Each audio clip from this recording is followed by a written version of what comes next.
The biggest struggle of Generation Z is their struggle with mental health. The most common emotion we feel is anxiety. Common denominators, you can say, are stress, loneliness, lack of meaningful pursuits.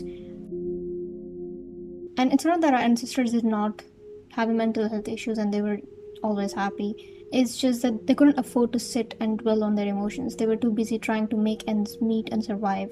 So mental health was the last of their concerns. We, on the other hand, have the time, the comfort, and the distractions that create the perfect environment for anxiety to thrive. A quote by Khalil Gibran: "The lust for comfort murders the passion of the soul." This could not be more true in today's day and age. The most dangerous thing is that we are not even aware of the danger we are facing. That's how slow and subtle it is. The consequence of inaction is not tangible immediately. Doom scrolling, stress eating, retail therapy, non-stop music are just some of the many ways we stay numb. The effect of these things is the same as the effect of drugs and alcohol on our mind and body. This is a mental battle. We are physically safe. Most of us are physically safe in our protective environments, but our soul and our mind is being constantly attacked and we are not even aware of it. This is why you find yourself in mental ruts again and again. It's because you're not feeding your mind, body, and soul what it craves for. Maybe you're not feeding your body enough rest or enough movement, or your mind with new possibilities and ideas, or your soul with a deeper meaning in life. You're just stuck in the mediocrity of life, in just living day by day with no vision or purpose. We were created to be creators of our own, not just consumers. And consuming too much, even if it's good, informative, educational, self-development videos, can be harmful because it's just storing in your brain and you're not doing anything about it.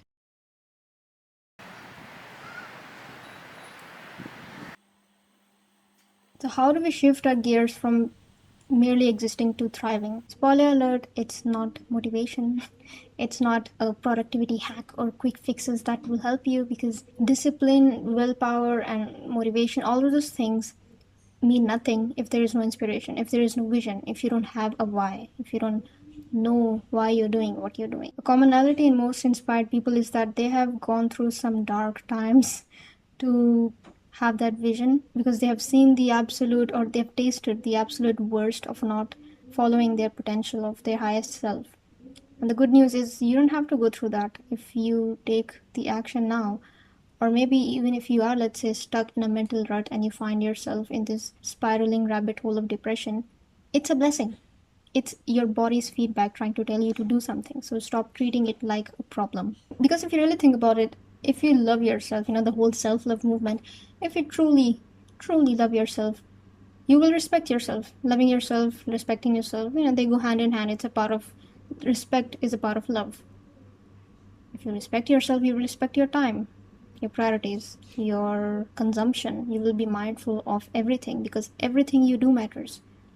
Every little decision, your daily choices, your conversations, everything matters. That realization in itself should be enough to snap you out of your mental rut. What I'm trying to say is the only way to thrive is to grow and contribute.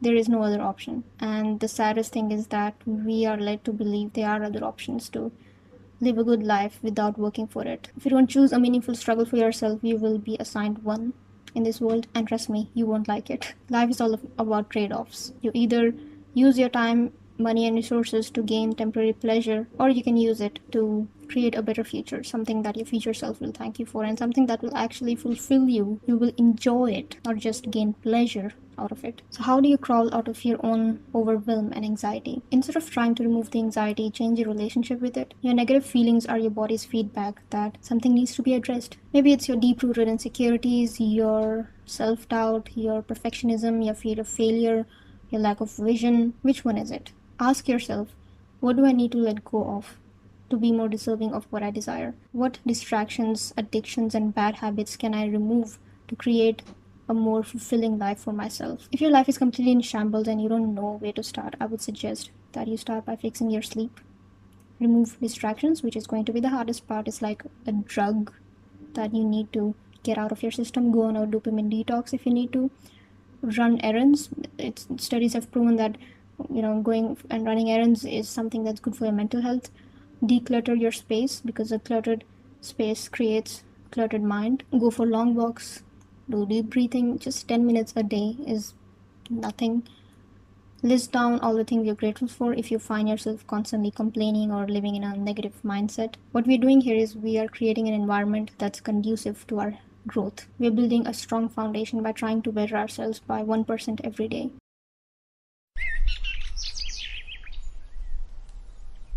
The next step is to find joy in the process. Let's say you like writing, romanticize the process of writing.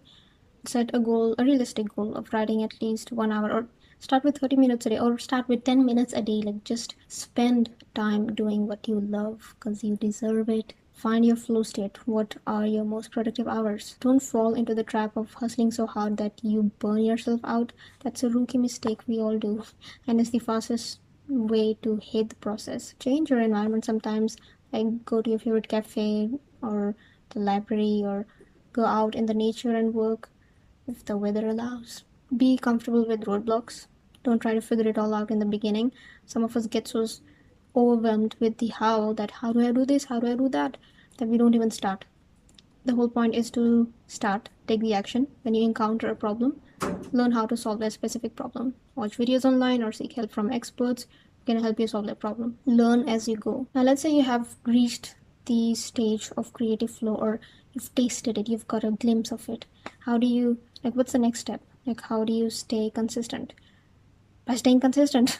Consistency or commitment, I think it was Peter Sage who said, is staying loyal to what you said you were going to do long after the emotional state in which you said has passed. This goes for everything, for relationships, for your passions.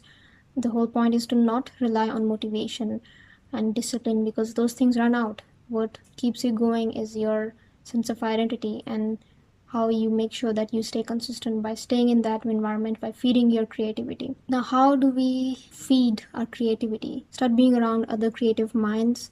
You'll be surprised at what you learn from them, even if you're not in the same field. It's just having a peek into their mind and to see how it works. That itself will give you ideas about your craft. Another rule is to always act upon your creativity as soon as possible.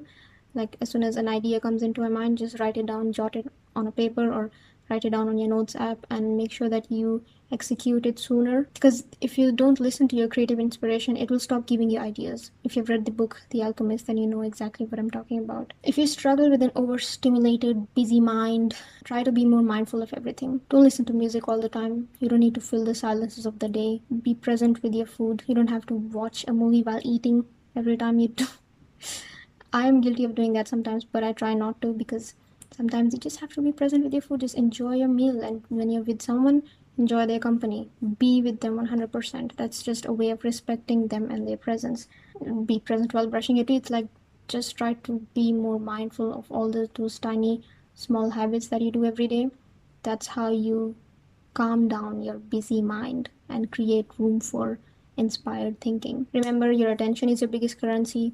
So who do you follow on YouTube? Whose videos do you watch on social media? Also, educate yourself on your own emotions, on why you feel the way you feel. Like, watch videos of psychologists or read self-help books to understand your subconscious mind. If you're too lazy to read books, then listen to audiobooks or listen to podcasts or book summaries. Learn how to adapt by working your way around the things that you cannot control. And the only way to do that is by focusing on the things that you can control, because eventually, when you focus on the things you can control, you slowly create room and freedom for the things that were once out of your control. Imagine if you direct your energy from feeling anxious to feeling grateful and productive. How do you think it will impact your relationships, your finances, and your health? Thank you for watching. I hope this simple video gave you a sense of direction. It was meant to be a guide, not a motivational video. I have something new and exciting coming for this channel, which I've been working on for a while. So keep an eye on my next video.